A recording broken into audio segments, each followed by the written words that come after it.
সোনামণিরা, শুনছ তো? তোমরা কি শুধু বাইরের খাবার খাও? Chips, jhalmuri, phuchka, burger, pizza, তার উপর আবার চকলেট, আইসক্রিম, ক্যান্ডি। হায় হায় হায়! এই সব খেলেই কি হয় জানো? পেট ব্যথা, দাঁত নষ্ট, মাথা ঘোরা আর শরীর ঢিলাঢালা লাগে। মনটা হতাশ হয়ে যায়, পড়াশোনায় মন বসে না।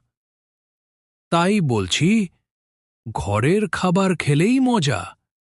মায়ের হাতের ভাত, ডাল, সবজি, ডিম, ফল, মূল, এই সবেই আছে শক্তি, বুদ্ধি আর হাসি খুশি মন।